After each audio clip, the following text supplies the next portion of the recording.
Hi, this is Amy Burns, and yesterday I showed wheelofnames.com to make customized wheels that use different note names, rhythm readings, and arioso. This time I'm showing how to create a wheel that can be embedded into Google Slides or a wheel that can be embedded into a Seesaw activity. So I've left 6 links there, 3 for Google Slides and 3 for Seesaw activities. And I'll just show them really quickly here. And then if you want, continue on with this video to learn how to make them yourself. I credit Chris Shiner. That's how you say his last name, Chris Shiner. Please follow him on YouTube and Twitter.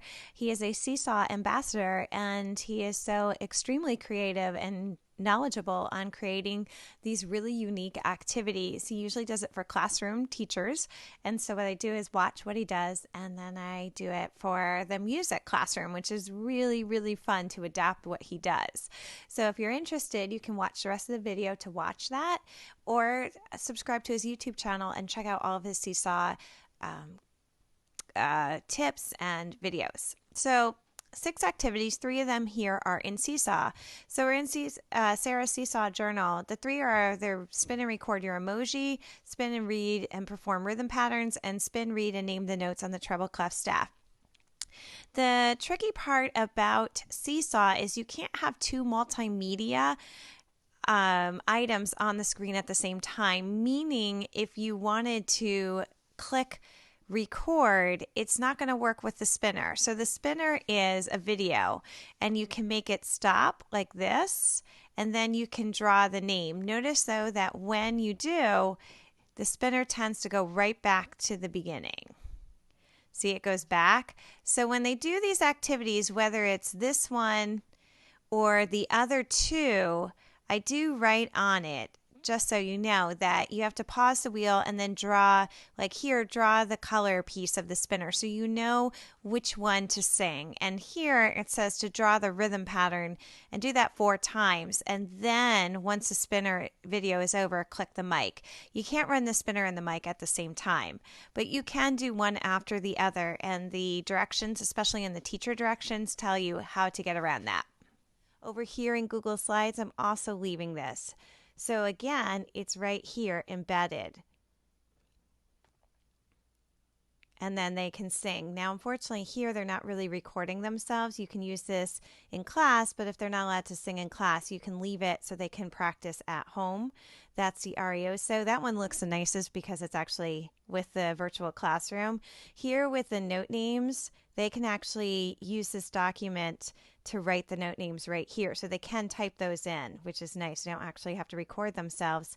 And this one is the rhythm pattern, again, practicing at home, or this one you can use in class and face-to-face because they can do this on instruments, body percussion, or whatever instrument kits they might be using.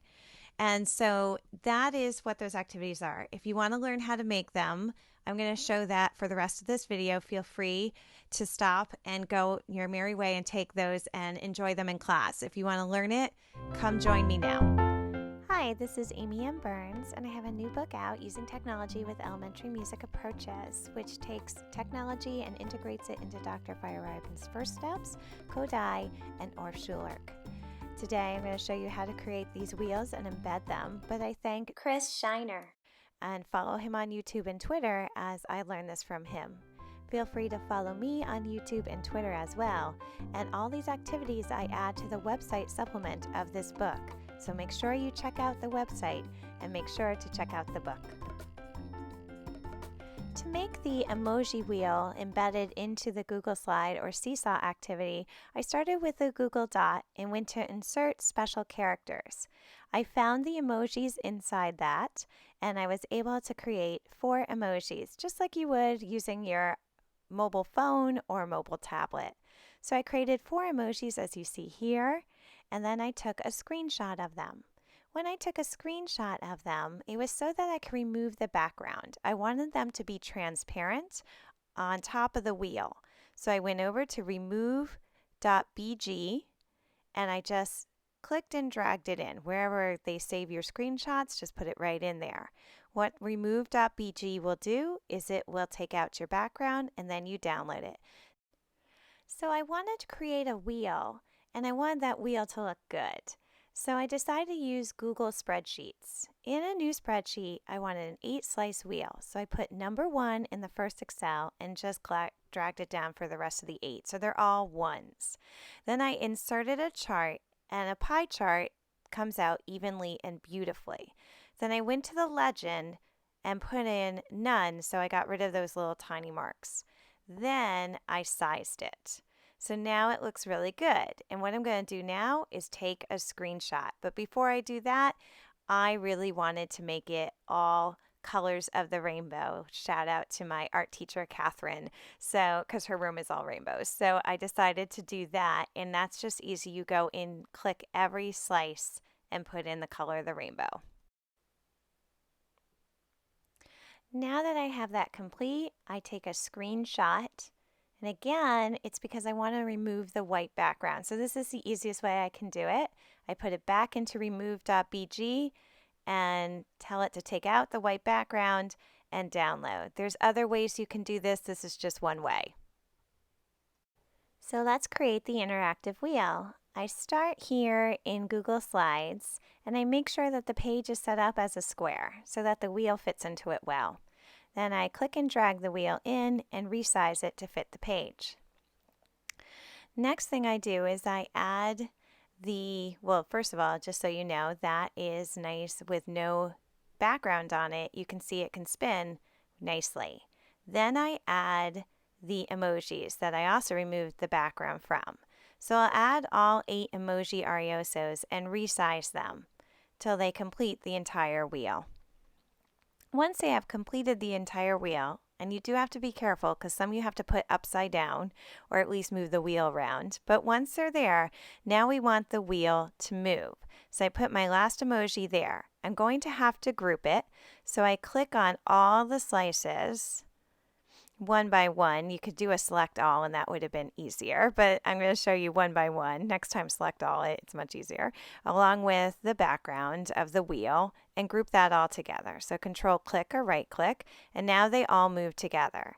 That's awesome. That's what we want. Then finally, I'm going to add a marker for the spinner so that when it spins, it lands on this marker. So to do that, I just go over to the shapes and find a marker that I like. I insert it in and I put it where I want to put it. And then I change the color and the outline of it. So you can always just fill it in and make that color a little bit thicker on the outline so that it's easily seen when you use it. I'm not going to go with yellow. I think I'm going to go with purple since we didn't use that purple earlier. Perfect. Now I'm going to resize my screen because I can't move the spinner. There we go.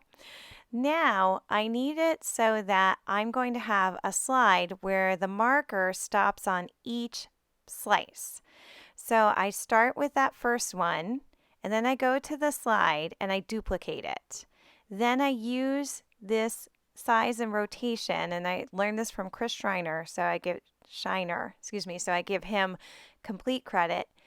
You just use the tool, or if you're mathematical, add the angle into it, and then you can get all 8 slices. And I'm going to do this quickly for you so that it all will stop in the right place. Now I'm going to select all 8 slides, and I am copy and pasting, or I'm duplicating, however you want to do it, until I get to under 100. Because that's going to help the next part according to Chris. So I go to the add-ons and I'm using Creator Studio. Now there's a caveat with Creator Studio add-on.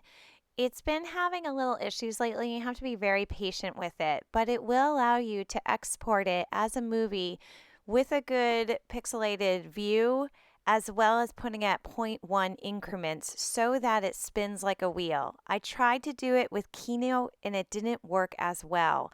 So I do like using this, especially when I did the note name one, because I exported it as 800 and that was the only program that allowed the note names to look good. You have to change it to 500 and 0.1 rotations because 500 will give you a clearer screen and 0.1, and you're going to download it as an MP4. You can do this all in the free version. If you get that error, just hit the preview button and then you can download it. You will now download an interactive wheel because of that 0.1 rotation and the 500 pixels so that you can see this a little bit clearer. As long as they play and stop, you've got it. This works great. Why is it 10 seconds? That was why we duplicated the 8 slides to under 100. I uploaded this to YouTube so that it's easier for me to put into Google Slides. It's a 10-second video, so I just wanted to put it in YouTube so it will embed right into Google Slides. So to embed it, all you have to do is go to the insert, go to video, and put that link in there. Now you have the spinning wheel embedded into the Google Slides. Keep it towards the top because that black bar tends to come up. So if you're in present mode, it won't be in your way too much. You'll still be able to just click the screen to pause and play. Now to put it into a Seesaw activity, it was a 10-second video, so it's under 250 megabytes. So when you assign the activity, when you create it, and you go into the template of the drawing board, all you have to do is click and drag the wheel, that movie that you downloaded from the creator add-on, and then you have it. Lock it, and it will still work, and they can just click on it to pause it. It ends up looking like this when I was all done. I started writing it out, but when it was completed with the directions on the screen, you get this. And then what it looks like when you click the assignment, like when you assign it, and what it looks like in their journals, it looks like this.